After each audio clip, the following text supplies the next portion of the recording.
हे hi friends. IDFC First Bank के Q4 FY24 के results आ चुके हैं और उन रिजल्ट्स को थोड़ा सा एनालाइज करने की कोशिश हम यहाँ पे करेंगे एंड ओवरऑल कुछ रिएक्शंस भी मार्केट में आ सकते हैं ऑन मंडे, तो उनको भी थोड़ा समझने की कोशिश यहाँ पे हम करते हैं दोस्तों। पहला जो नंबर है जिस पे फोकस करते हैं वो है नेट प्रॉफिट का नंबर। कैसा रहा ये नंबर? नेट प्रॉफिट की नंबर की अगर मैं बात करूंगा तो अराउंड 724 करोड़ रुपीस का नेट प्रॉफिट का नंबर यहां पे आया है। कितना? 724 करोड़। और ये नंबर में अगर ईयर ऑन ईयर और क्वार्टर ऑन क्वार्टर की सिचुएशन देखता हूं तो quarter on quarter this number is up bye 1.25%।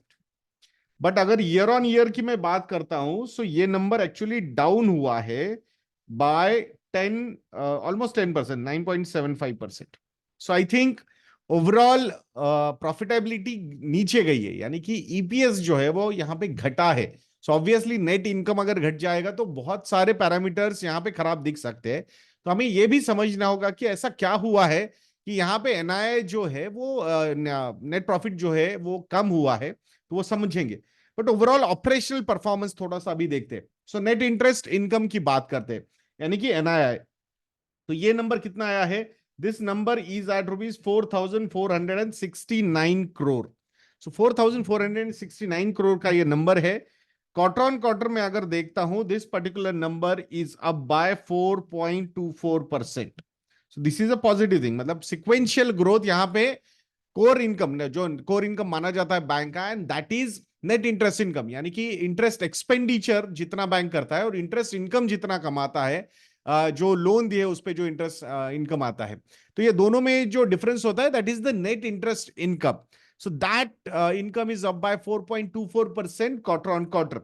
Year on year अगर ये नंबर में देखता हूं so it is up by 24%। So I think sequential growth भी है नेट इंटरेस्ट इनकम में and year on year growth भी यहां पे नजर आ रही है। So what is the problem then? Operating expenditure के बारे में थोड़ा सा समझते। ऑपरेटिंग एक्सपेंडिचर की बात अगर हम करेंगे, ओपेक्स का जो नंबर है करंटली, ये लास्ट क्वार्टर का जो आया है that is rupees 4,447 crore. 4,447 crore rupees का ऑपरेटिंग एक्सपेंडिचर बैंक का इस बार रहा है। अब ये ओपेक्स जो है वो कितना बड़ा है क्वार्टर ऑन क्वार्टर? ये कितना बड़ा है? Quarter on quarter this particular number is up bye 4.87% and year on year this number is up by 29.44%। ये दोनों नंबर्स अगर देखते हैं, ये अगर हम कंपैरिजन करते हैं, ऑब्वियसली नेट इंटरेस्ट इनकम जो है बैंक का that has gone up by 24%, but operating expenditure has gone by 29.44%। अभी आप बोलोगे यार ये दोनों नंबर ऑलमोस्ट नजदीक लग रहे हैं ना। ये हमने यहाँ पे सिर्फ नेट इंटरेस्ट इनकम की बात की है। There is other income also like fee and other income which has gone up by 36% year on year.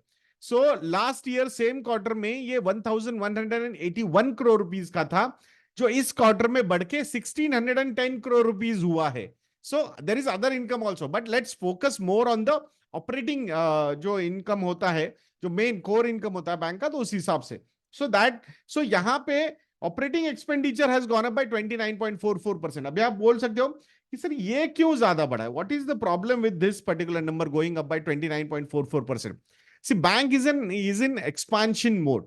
Number of branches वहां पे ऐड किए जा रहे हैं जहां पे इमीडिएटली ब्रांच लॉन्च करने के बाद प्रॉफिटेबिलिटी शुरू नहीं होती है। I think this is also one of the reason कि यहाँ ऑपरेटिंग एक्सपेंडिचर जो है वो बैंक का बढ़ रहा है ज्यादा compare to the core income. तो ये हमने यहाँ पे समझना होगा, बट नथिंग, मतलब मुझे ऐसा कोई अलार्मिंग ऐसा कोई सिचुएशन लगता नहीं है। Which is okay, there is no problem at all. Now pre provisioning operating profit, यानी अभी ये जो चीज है ना प्री प्रोविजनिंग ऑपरेटिंग प्रॉफिट वाला, आई थिंक मेजर प्रॉब्लम जो हमने लास्ट 6 7 8 सालों में देखा है दैट इज क्वालिटी और एसेट क्वालिटी खराब हो रहा है। और एसेट क्वालिटी जब खराब होती है बैंक की, एसेट क्या होते हैं बैंक के? लोन्स एसेट्स होते हैं बैंक के। तो एसेट क्वालिटी खराब होने के बाद ये बिजनेस जो है ये लेंडिंग का बिजनेस है और लेंड करने के लिए आपको कहीं से पैसा लेना होता है। अगर आपका लोन एनपीए बन जाता है तो definitely you will have to do provisioning, यानी कि जो लॉसेस हो रहे, लोन लॉसेस हो रहे, उसके लिए आपको आपके ऑपरेटिंग प्रॉफिट में से प्रोविजंस करने पड़ेंगे। And that's why now a days this number is more relevant. Pre provisioning operating profit क्या है ये भी बताता है बैंक, और उसके बाद बोलता है भाई ठीक है उसके बाद हम प्रोविजंस वगैरह करेंगे, बट वो समझते हैं अभी प्री प्रोविजनिंग ऑपरेटिंग प्रॉफिट का नंबर कितना है। So that number is at 1664 crore. तो 1664 करोड़ रुपीस का ये नंबर है प्री प्रोविजनिंग ऑपरेटिंग प्रॉफिट का। अब ये नंबर कितना बड़ा है, सो क्वार्टर ऑन क्वार्टर की मैं अगर बात करता हूं यहां पे, so this number is up bye 6.53%, which is a good thing कि भाई मतलब सिक्वेंशियल ग्रोथ काफी अच्छी है। बट ईयर ऑन ईयर अगर मैं पूरे प्री प्रोविजनिंग ऑपरेटिंग प्रॉफिट का बात कर रहा हूं, अभी ये मतलब टोटल पीपीओपी का मतलब क्या है ये भी समझाएंगे। सो ये जो है पीपीओपी अगर ईयर ऑन ईयर में देखता हूं तो this has gone up by 6.75%। अभी आप बोलोगे यार ये क्वार्टर ऑन क्वार्टर भी उतना बढ़ा है, ईयर ऑन ईयर भी उतना ही बढ़ा है, तो ऐसा क्या हो गया था कि लास्ट ईयर इतना ज्यादा था। तो लास्ट ईयर जो थे ना बैंक के पास ट्रेडिंग गेन्स काफी ज्यादा थे लास्ट ईयर सेम क्वार्टर में। सो इसीलिए बैंक ने बहुत ही जबर सही तरीके से मतलब what is communication to share holders, I think this is very important. तो बैंक ने बोला भाई सिर्फ पीपीओपी टोटल पीपीओपी पे मत फोकस करो, हमारा जो कोर पीपीओपी है, कोर पीपीओपी दैट इज मतलब प्योर बैंकिंग से जो है मतलब बैंकिंग बिजनेस से जो है, so that particular number is मतलब कोर जो है वो अराउंड 1632 करोड़ रुपीस का है इस क्वार्टर का। मतलब इस बार के जो गेन्स है वो 32 करोड़ के ट्रेडिंग गेन्स है, बट लास्ट टाइम जो थे वो बहुत ज्यादा थे। So core PPOP is up by 22% year on year. I think this is important. तो बैंक ने यहां पे कम्युनिकेशन क्लियर कर दिया है कि भाई ये अगर ऊपर गया है तो मतलब सॉरी ये अगर ईयर ऑन ईयर आपको ज्यादा अच्छा नहीं लग रहा है टोटल पीपीओपी, तो कोर पीपीओपी पे भी उतना ही ध्यान देना। So I think this is a good way of communication. बाकी इस बार के ट्रेडिंग गेन्स कम थे, लास्ट टाइम ट्रेडिंग गेन्स बहुत ज्यादा थे if I am not wrong. Core PPOP जो लास्ट ईयर सेम क्वार्टर में था दैट वाज 1342 करोड़ रुपीस। तो 1342 करोड़ रुपीस का लास्ट ईयर का कोर पीपीओपी था लास्ट ईयर का। सो आई थिंक उसके कंपैरिजन में ये नंबर 22% से इस बार बढ़ा है। So that's a good thing, मतलब कोर ऑपरेशनल परफॉर्मेंस काफी अच्छा है। Now the biggest problem of today's result जो मुझे लगता है या मार्केट उस पर निगेटिवली रिएक्ट कर सकता है, मैंने एक ये भी शेयर किया था, एक राइटअप भी शेयर किया था इस पे, तो उसको समझते हैं। सो टोटल प्रोविजंस कितने हैं इस क्वार्टर के? So total provisions in this quarter are 722 crore. अब यही नंबर जो है ना थोड़ा सा मार्केट को परेशान कर सकता है। अब क्या परेशान करता है, ये जो नंबर है क्वार्टर ऑन क्वार्टर ये नंबर हुआ है अब बाय 10.22% QOQ। और अगर मैं ईयर ऑन ईयर की बात करता हूं so this number is up bye 50%। सो मतलब ऑलमोस्ट 480 करोड़ का लास्ट ईयर सेम क्वार्टर का प्रोविजंस थे, उसके कंपैरिजन में year on year this particular number is gone up by 50%। और ये 50% जो है ना इसको मार्केट थोड़ा सा निगेटिवली रिएक्ट कर सकता है। सो यहां निगेटिव रिएक्शन मंडे को हो सकते हैं ऐसा लगता है। अब देखते हैं मतलब कॉन कॉल के बाद और चीजें क्लियर हो सकती है। अब जैसे एचडीएफसी बैंक का भी रिजल्ट हमने देखा था, अब रिजल्ट में उन्होंने बोला था कि फ्लोटिंग प्रोविजन है ये। अब उस तरीके से क्या कुछ और चीजें सामने आती है क्या फ्रॉम आईडीएफसी फर्स्ट बैंक, ये भी देखना जरूरी है। बट एक ट्रेंड हमने देखा है कि बैंक्स और NBFCs are trying to be more and more cautious. So is it some kind of signal, ये हमें देखना होगा आने वाले क्वार्टर्स कैसे परफॉर्म होते हैं। So I think some kind of pressure is going to be there on the overall banking and financial services looking at the provisions which they are trying to make. So ये otherwise किसको नहीं चाहेगा, मतलब अगर यही example देखो अभी simple example, अगर ये 720 करोड़ की जगह अगर 300 करोड़ रुपए का होता, सो 300 करोड़ रुपए का अगर सिर्फ प्रोविजंस होते, सो और 400 ऑलमोस्ट 422 करोड़ रुपीस ऐड हो जाते प्रॉफिट में। सो 724 की जगह ऑलमोस्ट 1150 करोड़ रुपीस का प्रॉफिट नजर आता। एग्जाम्पल के तौर पे बोलना तो प्रोविजंस ऊपर गए नीचे जाने की जगह। तो ये क्या है क्यों है ये आई थिंक ऑन कॉल में I think mister V Vaidyanathan ji will tell. Otherwise overall he is sounding quite positive. जो मतलब उनके कोट्स आए हैं विद द रिजल्ट्स, तो आई थिंक वहां से जो स्टेटमेंट्स उन्होंने दिए वो पॉजिटिव है। But still I think on call के बाद और भी चीजें और ज्यादा क्लियर हो सकती है। ग्रॉस एनपीए के नंबर की बारे में बात करते हैं, so these numbers are looking quite good. 1.88% का ग्रॉस एनपीए का नंबर रहा है क्वार्टर 4 में। और अगर मैं लास्ट ईयर सेम क्वार्टर की बात करता हूं, so that number was 2.51%। So in Q4 FY23। But अगर सिक्वेंशियल बात करता हूं मैं Q3 FY24, sequentially also there is an improvement. 2.04% का ग्रॉस एनपीए था लास्ट क्वार्टर में, जो अभी बना है 1.88% का। So I think this particular thing is looking good. मतलब gross NPA numbers going down is a positive news, but provisions बढ़ना ये कहीं ना कहीं थोड़ा सा थोड़ा खराब लगता है। नेट एनपीए नंबर्स ये भी काफी अच्छे इंप्रूव हुए। 0.60% पे नेट एनपीए का नंबर आया है in Q4 FY24। Last year same quarter में the number was 0.86%। Last quarter that is Q3 FY24, this number was at 0.68%। So I think यहां पे अच्छा इंप्रूवमेंट नजर आया है। तो gross NPA and net NPA numbers should give more and more comfort. अब बात करते हैं रिटर्न ऑन एसेट्स की। सो ऑब्वियसली अगर आपका नेट इनकम गिर जाता है, year on year net profit तो हैज गॉन डाउन बाय 10% ना, सो ऑब्वियसली यहां पे उसका इंपैक्ट, अगर लास्ट ट्रेलिंग 12 मंथ्स में एक अर्निंग ईपीएस या नेट इनकम एक क्वार्टर का ज्यादा था लास्ट ईयर, वहां से अगर 802 करोड़ रुपए से अगर ये 724 करोड़ रुपीस पे आएगा, तो ऑब्वियसली नेट इनकम इसका घट गया है। So obviously it will have an impact on the ROA. So 1.03% का आरओए यहां पे हमें नजर आ रहा है।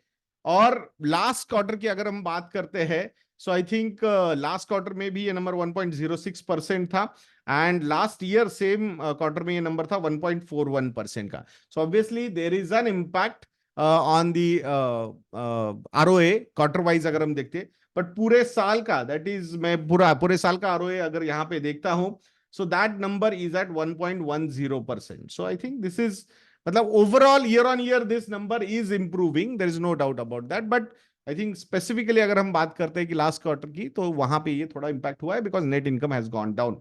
आरओई की अगर हम बात करते हैं रिटर्न ऑन इक्विटी की, तो पूरे साल के लिए return on equity is at 10.30%। FY24 की मैं बात कर रहा हूं। They have given positive projections over the period, over the next 5 years, 6 years. So I think let's see. They have achieved what they have said at the time of merger, IDFC Bank and Capital First का। So अब उन्होंने और 5 साल का guidance दिया है, and looks like it they will follow that. अब देखते हैं, but in between the cycle will not be a straight line. I think we have seen a crisis which is coming in an year. वो भी हमने काफी अच्छी तरीके से मतलब यहाँ पे हैंडल किया है, मतलब बैंक ने हैंडल किया है। So I think let's see how they are going to perform.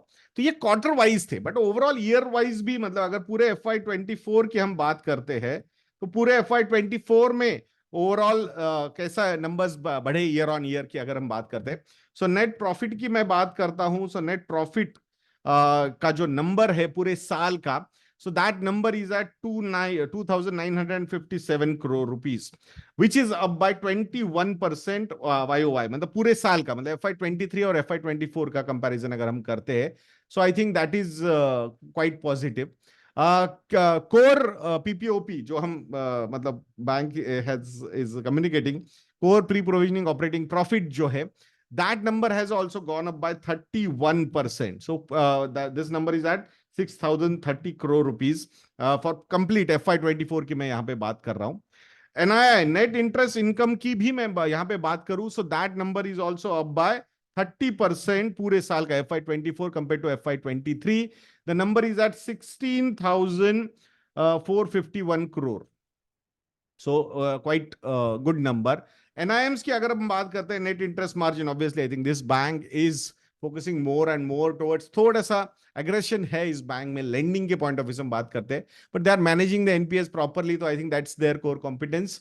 So NIM का जो नंबर है वो 6.36% पे रहा पूरे साल का, और FY23 में ये नंबर जो था वो था 6.05%। तो यहाँ पे अच्छी इंप्रूवमेंट ईयर ऑन ईयर नजर आई है। फी एंड अदर इनकम की भी मैं बात करता हूं, सो वो भी नंबर यहाँ पे 40% से ग्रो हुआ है। ये मतलब FY23 versus FY24, the number is at 5,795 crore rupees. So I think overall these things have grown really well, but the main problem which which market is feeling is the provision number also. So provision का भी number year on year बढ़ा है. तो पूरे साल का provision का number है 2382 करोड़ रुपीस. मैं FY24 की बात कर रहा हूं complete, and it is up by 43% year on year. So I think this is the I think concern market could have. And credit cost की अगर हम बात करेंगे, वैसे ये कॉस्ट, क्रेडिट कॉस्ट काफी कंट्रोल में नजर आ रही है. Credit cost as a percentage of assets funded, average funded assets, तो ये that number is at 1.32%. So अगर if they will be able to maintain this number over the longer horizon, मुझे लगता है प्रॉफिटेबिलिटी की ग्रोथ काफी अच्छी हो सकती है. आरओए एंड आरओई का नंबर हमने बोला था 1.1% आरओए का नंबर है, एंड आरओई का नंबर है 10.30%. सो आई थिंक ओवरऑल रिजल्ट अगर हम देखेंगे तो ऑपरेशनल पॉइंट ऑफ व्यू से अच्छे हैं, बट प्रोविजंस के नंबर्स ऊपर जाने की वजह से शायद मार्केट इसको निगेटिवली रिएक्ट कर सकता है. Let's see, we will have to wait for the con call also. तो कॉन कॉल के बाद और चीजें क्लियर हो जाएंगी. उसमें भी कुछ अपडेट्स होंगे, तो I will make short video because team is listening to the con call, and we will release some kind of updates also on that. If you want to know कि हमारे portfolio में IDFC first bank है या नहीं है, यानी कि model portfolios में, you can visit investornet.in and subscribe to our model portfolios. Definitely there are methodologies, there are risk profiles, उसके हिसाब से हमने पोर्टफोलियोज बिल्ड किए हुए हैं. आशा करता हूं कि आप जरूर investornet.in को विजिट करोगे, और ये वीडियो भी आपको अच्छा लगा है तो लाइक करना बिल्कुल मत भूलिएगा दोस्तों. नेक्स्ट वीडियो में मिलते हैं. जय हिंद.